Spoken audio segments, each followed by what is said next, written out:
mga bell! Welcome back to my another vlog! Panibagong videos, panibagong ganap mga beta. Nandito nga talaga tayo sa simbahan ulit at ayan nga at sinisindihan ko nga talaga yung candle mga beta dahil bago nga talaga tayo pumasok ay makapagtirik nga talaga muna tayo ng candle. At ayan na nga mga beta, nasa loob na nga talaga tayo ng simbahan at nagmimisa na nga talaga si Father. At ayan na naman nga mga beta dahil pagkatapos na naman nga talaga sa simbahan, nandito na naman nga talaga kami sa Sisa dahil ito nga at may bago talaga ditong bike for rent talaga mga be. Sobrang dami naman talaga ng pila at kitang-kita nyo talaga mga be. Grabe talaga yung pila dyan mga be. Kaya hindi talaga kami nakapag-bike talaga ng kapatid ko mga be. Naman nandito nga lang kami mga be. Nasa Jedli nga lang kami mga nakaupo at nakapag-decide nga talaga na pumunta na nga lang talaga kay nanay kasi nandyan lang naman kami at wala talagang ginagawa. At ngayon nga mga be, nasa barangay parang Purok 6 nga talaga tayo mga be. Andito na nga talaga tayo sa bahay nila nanay at napaka-cute talaga ng mga aso nila dito at ayan nga rin talaga si tita. At ayan nga rin pala sila mama at papa mga be dahil kausap nga talaga ni Papa yung mama niya. At ngayon nga mga be, pagkatapos nga talaga doon ay andito nga talaga kami sa aunt mga be. Dahil kanina nga mga be, sinabihan nga talaga nila ako kung saan ko daw gusto kumain. Ako naman ngayong araw ay gusto ko nga talaga ng sangyupsal mga be. Kaya naman talaga ayan, ending nagsangyup talaga kami. Nasunod na naman nga ang inyong Disney Princess. Oh my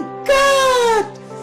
Wow! At ayan na nga pala mga be, pinaglulutuan ko na nga rin talaga sila mama dahil hindi nga talaga sila maalam yan. Kaya naman, ayan nga, ako muna talaga nagluluto para pagkatapos ay mamaya si Papa na nga lang talaga magluluto naman. At ayan na nga rin pala mga be, kumakain na nga rin talaga ako dyan at si Papa na nga rin talaga nagluluto that time mga be dahil gutom na rin talaga ako mga be. At ayan na nga rin pala mga be, wala na nga talaga at naubos na nga talaga namin. Kaya naman ayan at umiinom na nga rin talaga ako at ayan rin si Mama talaga na bumabayad sa counter. Kaya ayan na nga rin mga be, pasakay na naman nga kami at kung gusto nyo nga talagang pumunta dito ay malapit lang talaga ito sa may simbahan at mura nga lang talaga dito mga be dahil 199 nga lang talaga siya dito. At about sa mga pagkain nila mga be ay sobrang sarap talaga, hindi ka talaga dito madidismaya. At heto na naman nga tayo mga be, dito na naman nga tayo sa favorite ko na Bastikoy mga be dahil nag-order talaga ako ng lemon Yakult. Dahil pag busog na busog talaga ang e-above ninyo mga be, hindi talaga pwede mawala yan. Ito nga mga be, nasa biyahe na naman nga tayo dito at ayan nga si Mama talagang tumatawa kaya naman talaga nagtatawanan talaga kami dyan. At ngayon nga mga be, dito nga pala tayo sa Purok 2 mga be dahil desperas nga ngayong gabi. Bukas nga ang kaarawan ng kapiestahan dito mga be kaya naman meron nga talaga dito mga misis na nagagandahan talaga. Ito nga pala yung tita ko mga be na si Susing Del Pilar mga be na kamag-anak talaga namin kaya naman talaga nanood talaga kami ng paglakad niya. Pagkatapos yan nga mga be, hindi na nga rin kami nagtagal kaya hanggang dito na lang. Kubko na ka!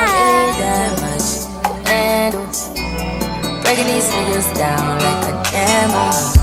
You don't really know you.